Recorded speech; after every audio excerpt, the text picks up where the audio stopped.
반갑습니다. 빵식입니다. 진실만을 전해드리는 빵식이TV. 아직까지 구독 안 하신 분들은 구독 버튼과 좋아요 버튼, 그리고 여러분들의 소중한 댓글이 많은 힘이 됩니다.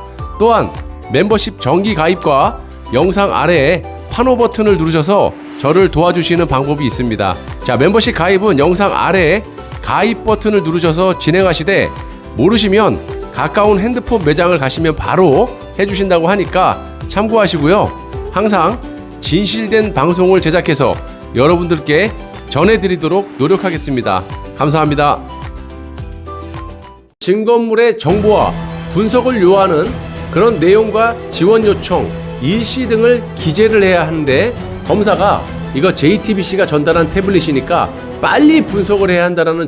반갑습니다. 빵식입니다. 자, 여러분, 박근혜 대통령이 현재 이 탄핵 전국대 검찰의 조작 날조 수사로 억울하게 옥살이를 하고 계시죠. 4년이 지난 지금 우종창 전 월간조선 기자와 이 미디어워치의 변희재 대표의 노력으로 탄핵백서와 태블릿 사용 설명서라는 이 두 권의 강력한 무기가 생긴 만큼, 이런 억울하고 어마어마한 짓을 저지른 이 검찰의 만행을 전 국민에게 널리 알려서 현재 내각제 개헌을 추진하고 있는 이 세력들을 반드시 막아내고 무너져가는 자유민주주의 대한민국을 재건할 수 있도록 여러분들이 영상 아래에 공유 버튼을 누르셔서 가까운 지인분들께 꼭 좀 전파를 해주시기 바랍니다.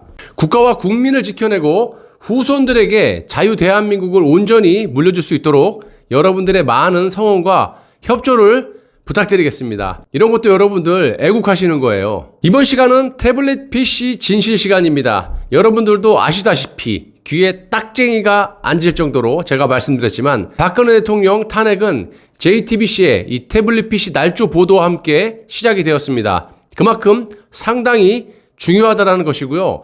이런 진실을 대한민국 전 국민이 알게 된다면 자연적으로 힘 안 들이고 보수에서 정권을 가지고 올 수 있고 내각제도 막을 수 있다고 생각합니다.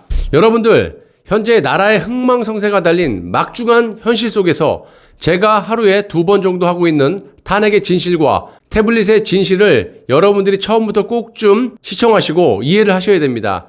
팩트를 가지고 현명하게 투쟁을 할 때 힘도 좀 덜 들고 저들을 완벽하게 몰아낼 수가 있기 때문입니다. 시간 내셔서 1편부터 복습을 하셔도 무관합니다. 꼭 좀 시청을 부탁드리고 방송 이어가도록 하겠습니다. 변희재 대표가 2020년 6월 18일 김인성 전 한양대 교수를 만난 지 얼마 지나지 않아 열렸던 이 태블릿 항소심 7차 공판에서 검찰 수사관이 충격적인 증언을 했습니다. 2016년 10월 25일 당시에 이 포렌식을 수행한 송지한 서울중앙지검 첨단범죄수사 2부 디지털 포렌식 센터 수사관은 JTBC가 제출한 이 태블릿을 포렌식을 하면서 디지털 포렌식에 관한 대검찰청 규정을 모두 어겼다라고 자백을 했습니다. 대검찰청 예규 제805호를 보시면 디지털 포렌식 수사관의 증거 수집 및 분석 규정에 따르면 수사관은 디지털 증거의 무결성을 지키기 위해서 다양한 절차를 수행해야 된다. 위 규정에서는 검사가 직접 디지털 수사 통합 업무 관리 시스템을 통해 지원 요청하도록 되어 있습니다. 이때 검사는 증거물의 정보와 분석을 요하는 그런 내용과 지원 요청, 일시 등을 기재를 해야 하는데, 송 수사관은 통상적인 경우에는 그렇게 하지만 일부 보안상 필요할 경우에는 검사가 직접 구두로 지원 요청을 하기도 한다. 이 태블릿 경우 통합 관리 시스템에는 지원 요청 등록이 안 돼 있었다라고 말을 합니다. 그러니까 통상적인 절차가 아니고 희한한 방법으로 구두상으로 부탁을 하고 희한한 짓거리를 검찰이 했다라는 그런 얘기입니다. 당시 검사와 송 수사관은 태블릿 증거 사본, 그러니까 이미징 파일을 통합 관리 시스템에 남겨야 하는 규정도 위반했다, 이것이고요. 송 수사관은 태블릿 이미징 파일도 시스템에 등록하지 않았다면서 검사의 요청에 따라 오프라인으로 그렇게 진행을 하고 이미징 파일도 오프라인으로 전달했다, 이렇게 증언을 합니다. 또 송 수사관은 오프라인의 의미에 대해서 이렇게 얘기합니다. 하드디스크라고 설명을 했는데 이 말은 당시 검찰은 태블릿 포렌식 지원 요청뿐만이 아니라 이미징 파일, 봉인 절차, 인증 사진 등 모두를 통합관리 시스템에 하나도 등록하지 않았다라는 것을 말을 하는 거고요.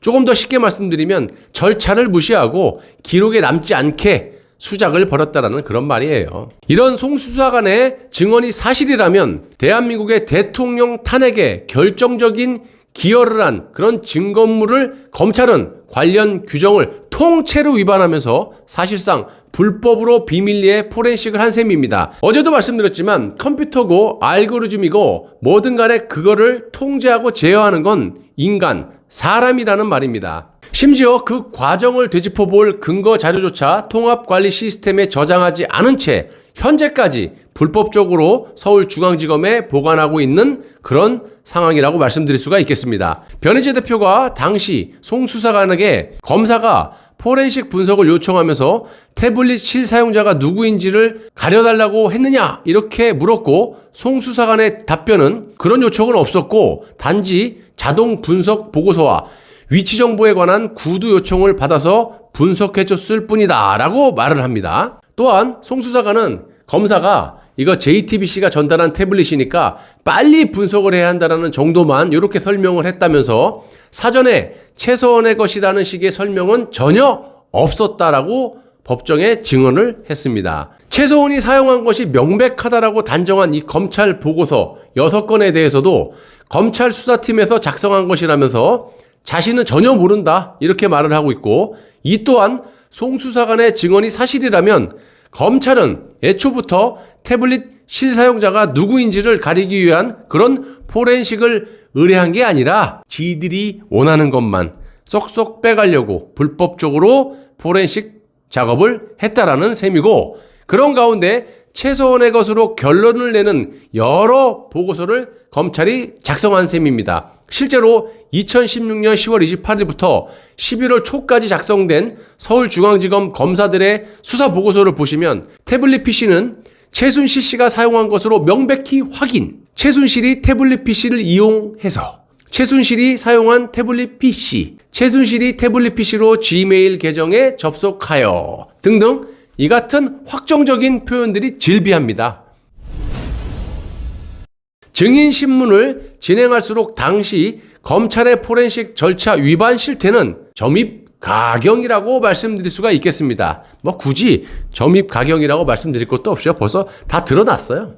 한편 이동환 변호사는 송 수사관에게 증거물인 태블릿의 이 봉인 상태에 대해서 질문을 했다고 하는데 태블릿을 전달받을 때 이 봉인이 돼 있었는지 봉인지에 서명은 되어 있었는지 이런 것들을 물었는데 이건 오늘 6월 28일자 방송을 찾아보시기 바라고요. 한마디로 검찰이 싹 다 조작을 했다라는 거예요.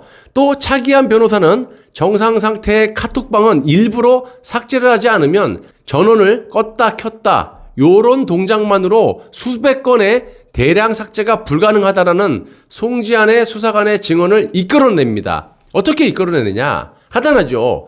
차 변호사는 똑같은 소프트웨어로 포렌식을 했음에도 검찰 보고서와 1년 뒤 국가수의 보고서의 카톡 채팅방 개수가 415개나 차이가 나는 현상에 대해서 질문을 했다라는 겁니다. 빼박이죠. 2016년 10월 25일 송 수사관이 직접 분석한 보고서를 보시면 카톡 채팅 방목록이 정상이 312개, 삭제는 0개, 알 수 없음이 133개로 총 445개로 나옵니다. 그런데 1년 뒤인 2017년 11월 16일에 국가수의 나기현 연구관이 책임 분석한 이 포렌식 보고서는 카톡 채팅 방명록이 정상이 8개, 삭제가 22개, 알 수 없음 0개, 총 30개로 나옵니다. 그러니까 차이가 국가수와 이 검찰 포렌식 그 결과가 무려 415개가 차이 난다는 거예요. 참고로 송 수사관은 검찰의 포렌식 담당 수사관이고 국가수와는 별개라고 보시면 될 듯해요. 이에 차 변호사는 검찰은 이것이 프로그램 버전의 차이이기 때문에 이런 식으로 설명을 하지만 여러 포렌식 전문가들은 프로그램 버전이 달라졌다고 해서 멀쩡한 카톡방 수백 개가 한꺼번에 사라지는 일은 절대로 없다 이렇게 말을 하고 있고 단순히 태블릿 전원을 껐다 켰다 등의 행위로 이런 일이 가능한가 이렇게 덧붙였습니다. 상식의 눈을 보면요, 진실이 보인다고 탄핵 정국 때 이 검찰과 법원은 상식을 뛰어넘는 그런 짓거리를 많이 했습니다. 4년이 지난 후에 모든 진실이 밝혀지고 있고 다 거의 밝혀졌어요. 당시에 박근혜 정부는 이미 저들의 계획대로 우병우를 하는 이 민정수석의 팔다리를 댕강 잘라놓고 시작을 했기 때문에 이 법적으로 대응할 수 있는 수단이 사라진 거예요. 그러다 보니까 증거나 팩트가 하나도 없었고 법적 대응을 잘 못했죠. 너무나 갑작스럽게 이런 상황이 벌어졌기 때문에. 하지만 지금은 상황이 매우 틀립니다. 이 탄핵백서, 태블릿 사용 설명서라는 약 800페이지에 가까운 이 강력한 이 검찰의 조작 날조, 이 검사들의 실명, 이 사기꾼들의 실명, 법원의 판사들의 실명 등 모든 증거와 팩트가 차고 넘칩니다. 그래서 현재 이 책을 두려워하는 사람이 굉장히 많을 겁니다. 누구라고 말씀 안 드려도 아시겠죠? 탄핵의 주범들이겠죠. 뭐 조중동을 비롯해서. 그래서 여러분들이 조중동의 기사는 고지곧대로 들으시면 안 됩니다. 이런 자들이 당을 장악하고 언론을 장악하면서 이준석이라는 나이 어린 자를 이렇게 뒤에서 리모트 컨트롤을 하면서 나라를 굉장히 혼란스럽게 하고 있습니다.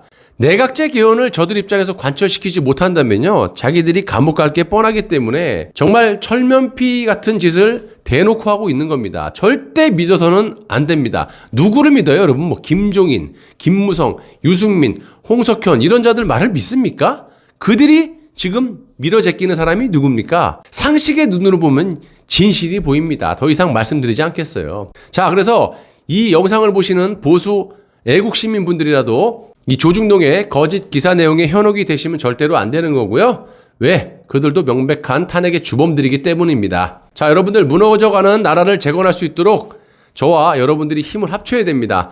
제가 감옥을 갈 이유도 없겠지만 가봤자 명예훼손 겁도 안 나요. 그래서 여러분들이 박근혜 대통령 이 석방이 될 때까지 정말 단 1분 1초라도 저들에게 눈을 떼서는 절대 안 됩니다. 어떤 짓을 정말 상식을 벗어나는 짓을 많이 하는 자들이기 때문에 우리가 1분 1초라도 저들에게 눈을 떼서는 안 됩니다. 눈과 귀를. 그래서 여러분들이 이 영상을 많이 홍보해 주시고요. 전 국민이 이런 어마어마한 진실을, 사실을 알게 될 때 비로소 자유 대한민국의 미래가 밝아질 거라고 봅니다. 이 나라는 우리 손으로 지켜야 됩니다. 정치꾼들이요, 지들 밥그릇 챙기기 바쁘지 국가와 국민을 위해서 의정활동하는 사람이 몇이나 되겠습니까? 없어요. 이제는 있다고 생각해도 지금쯤이면 목숨을 걸고 튀어나와야 되는데 절대 그냥 자기 밥그릇 챙기기 위해서 구석에 짱 박혀서 나오지도 않습니다. 자, 우리 손으로 대한민국을 지켜내고 꼭 우리 후손들이 자유를 누리면서 살 수 있도록 해줘야 됩니다. 의무입니다. 저는 보수의 프라이드를 굳건히 지키시는 이 현명하신 시청자분들, 구독자분들, 여러분들을 믿고 가겠습니다. 언제까지? 이 생명 다할 때까지. 시청해주셔서 대단히 감사합니다.